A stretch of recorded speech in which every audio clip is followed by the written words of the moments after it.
Hello, everyone. Thank you again for joining us on the Startup Societies Foundation podcast. Today, we are joined by monumental venture capitalist Tim Draper, founder at Draper Associates and Draper University.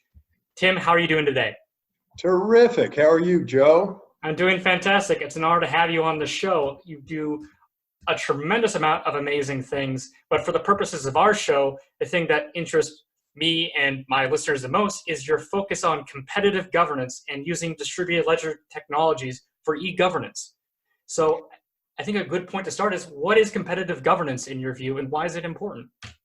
So I noticed when I went around the world that I would meet with the heads of state of all these different governments around the world, and each one was saying, bring your venture capital to us, bring your entrepreneurs, your ecosystem. You know, we've created an ecosystem here at Draper University and Draper Associates, and then bring your network, which is a global venture network, to us. And they were all saying, here's what we can do for you. Here's how we, and I realized that governments, I mean, the US government is sort of resting on its laurels, but governments generally are trying to attract the great entrepreneurs, the venture capital, the citizens, just the citizens and businesses of the world, and they struggle because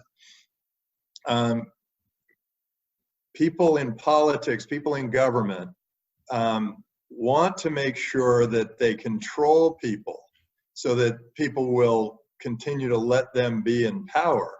But at the same time, they've got to attract people. And so that's what you're seeing in the world today. People are starting to recognize that there is a new way to govern, and it is through decentralized technologies, through Bitcoin and blockchain and smart contracts and artificial intelligence. You can do a better job of governing a region or even global citizens than any bureaucratic government can do, or even or any dictatorship or any socialist government or any kind of government. They can be outdone by basically computers. Computers can do all the things, many of the things that governments can do today, and there will be more and more. So let me give you an example.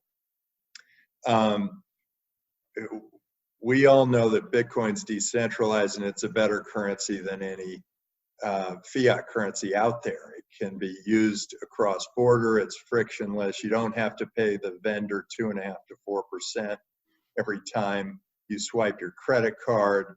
I mean, the vendor doesn't have to pay 2.5% to 4% every time you swipe your credit card.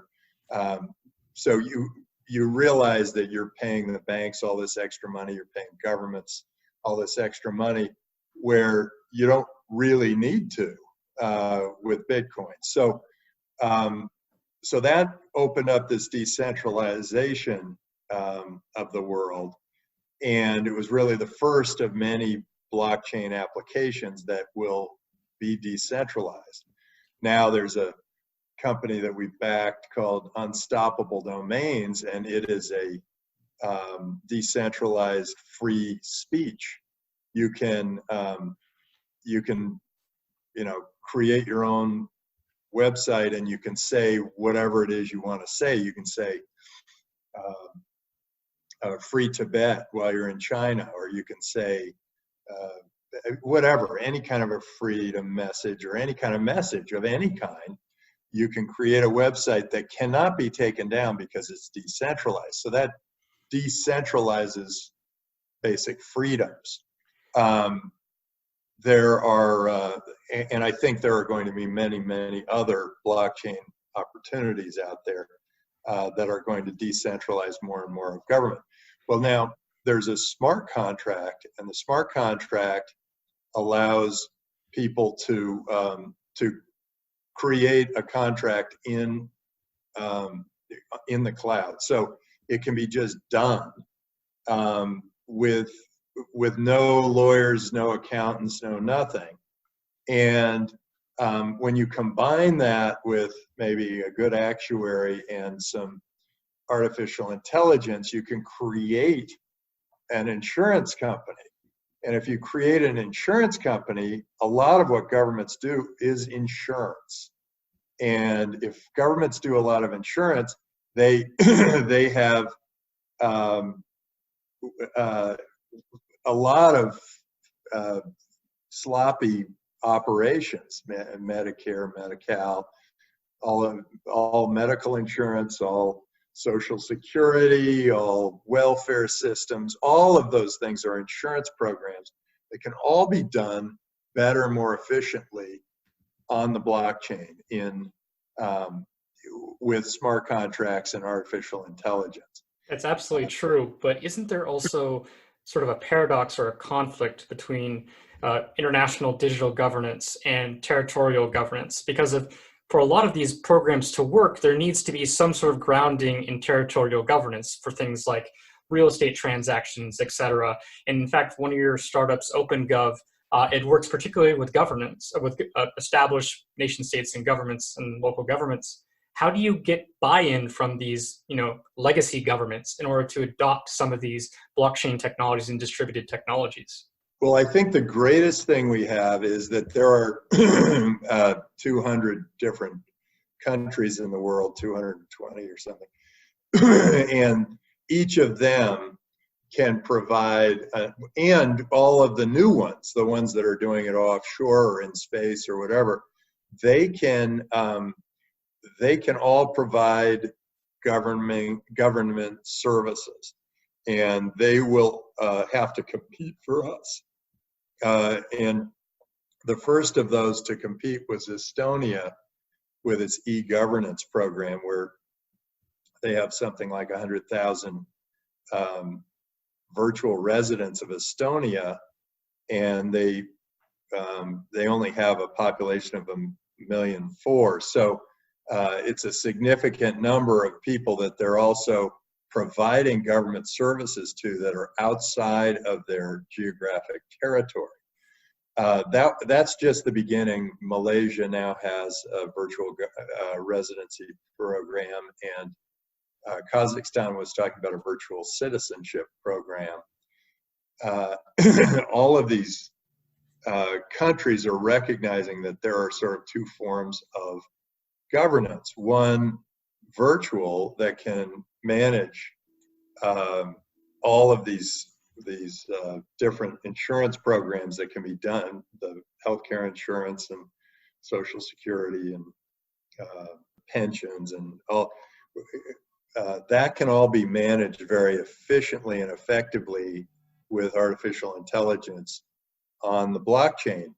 Well, and with Bitcoin ideally. But what's really kind of interesting is more and more of government services can be virtualized. So more and more of government and governing will not be tied to land base. They will be they will be virtual. They will live up in the ether, and they will operate more the way corporations do, where you if you're a car company, you have to compete with the other car companies for people to buy the cars. If you're a computer company, you have to compete with the other computer companies to sell computers. Well, now government services are the same type of thing, and they are starting to be a commodity, and they're starting to be similar. And so the governments that can provide those services the most efficient and effective way are going to win out over the governments that don't. And people are much more mobile. They can move from country to country much more easily than they ever could before. And that trend will continue. And so those people will choose the government that's best for them. So this is a really interesting time, and you see governments overstepping now just because they're trying to justify their former existence. You see governments creating tensions with other governments just so that they can say, you have to have us because we have all of this this tension with whoever it is, whether it's Iran or China or the US or Pakistan. All of these various governments they artificially create tensions between people, whereas those people don't believe in those tensions anymore. Agreed. And don't feel those tensions anymore. And most people who travel around a lot are just feeling like they're citizens of the world, and they will choose the best governance that they can find out there in the world. And I suspect more and more of that will be done virtually. Agreed. Because of all this conflict, governments and governance is becoming progressively more deterritorialized. But there's also sort of what's interesting is it's just recently happened that they've become more nationalistic, more territorialized. Yes. Because what happened was all of a sudden, the opening of the world happened, the internet happened, Bitcoin happened, all of these things opened up the world. So since it's all opened up, the governments are saying, well, what's our purpose in life? How do we justify ourselves? And the way they justify themselves is to create tensions where there weren't any tensions before. And so we're going to see that for a while governments take the time to reinvent themselves. And do you think that one strategy for this transition from territorial states to deterritorial states are special economic zones, areas of exception? I know that one of the projects that you supported was Atlas Ledger. Can you tell me your thoughts about special economic zones and their ability to use this digital form of governance in order to transfer us into the next stage? Yeah, Atlas Ledger is working with a variety of different governments, and they have actually, in effect, created a new government that looks like it'll be recognized by the UN, and that government can operate almost completely virtually. And I think that could end up being, it's coming. And these guys were the first to start thinking in terms of governance being a competitive environment, and they can provide the most efficient services. And so I'm very excited about what they're doing, what they're thinking, and how they're going about it. People are considering starting governments in space. I think there are going to be a variety of different kinds of governance. And I think certain government services are going to be better provided in space or wherever. I mean, healthcare insurance, if you got a bunch of healthcare insurance that you bought in Europe, you can't necessarily use that if you're traveling in the US. I think healthcare insurance is ripe for the picking for a global provider of government services. It's going to change a lot of things, and a lot of people that control a lot of wealth and are going to be really challenged by this. I mean, the drug companies aren't going to like it. The insurance companies aren't going to like it. But it's coming. I mean, because you're going to get better medical service, healthcare service, and healthcare insurance by being a part of a healthcare plan that's global and virtual and immediate. There is so much waste in healthcare today. There's just so much waste in administration and you spend this much for this and this much for this, and how do you do this? I mean, all of that can be just done virtually in the cloud, on the blockchain, with Bitcoin as an insurance, as a vehicle, and smart contracts as a conduit. And this is the beginning of major changes. The internet made some changes. They changed the way media works. They changed the way communications and information are spread. They changed entertainment. They changed. But Bitcoin, the blockchain, smart contracts, artificial intelligence are changing the biggest industries in the world, and government is one of those. Government, insurance, healthcare, those are the biggest industries in the world. And as a venture capitalist, I'm looking for those entrepreneurs that are going after that. So what are some of the most exciting projects that you're seeing in the field? Obviously, you're in some of the biggest digital ones like Tezos and OpenGov.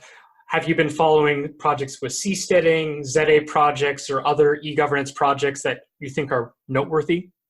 Yeah, the seasteading thing is definitely noteworthy. They haven't really been able to make it economically feasible yet, but it is, once they do, and I think once it's at scale, I think that's going to be a really interesting opportunity.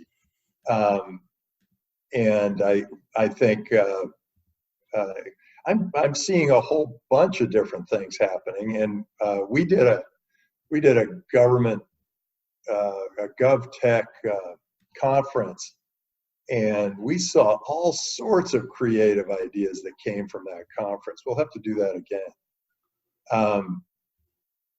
So watch for the next Draper GovTech conference. Here's something that's interesting. I saw a guy who said he's going to do free healthcare in Africa, and I said, yeah, and then he said, and so then we're going to sell all the data to all the healthcare providers, drug companies, whoever in the U.S. and Europe and China, and that's how we can justify giving away free healthcare in Africa. And you start thinking about that. A lot of healthcare is now data-driven. That's going to change a lot of things. We found that our company, CloudMedics, took the test, the doctor test, and outperformed the average doctor by 10 points. The average doctor gets a 75 on this test, and our AI got an 85. And when combined with a doctor, got a 91. So this is, it's such an exciting time to be a venture capitalist. I mean, I was excited by the internet, but boy, this period of time with Bitcoin, blockchain, smart contracts, and artificial intelligence, all of those things will combine to completely transform our society. We are going to leave the tribalism, and we are going to be global. The tribes will be ethereal. They'll be, I'm a Giants fan, or there'll be different kinds of tribes. I'm a virtual resident of Estonia. I get my Social Security from Chile. I get my healthcare insurance from Canada. I mean, and I get my whatever pension from some country that hasn't been invented yet, like Ledger Atlas. That's amazing. And so I know you have a hard stop coming up soon. So I think we should go off with what you're very famous at, which is making predictions, or 5-year or 10-year predictions. Based on your excitement in this space, what do you expect the next 10 years or 5 years will look like for the governance as a service industry? Well, I think you're going to see an ongoing battle between governments that kind of are saying, we like it the way it is, we don't want anything to change, and governments that say, this is a major opportunity, we want to attract the money and the businesses to our country, and whether it's to our country physically or our country up in the virtual space, it won't matter as much. Those two lines will blur. And so I think you're going to continue to see governments trying to create tensions so that they can justify their existence as tribal. But the best governments in the world are going to start competing globally for citizens of the world and providing services that are just better and cheaper in the way of less tax and better in the way of better service. And those are the governments that are going to thrive over the next 40 or 50 years.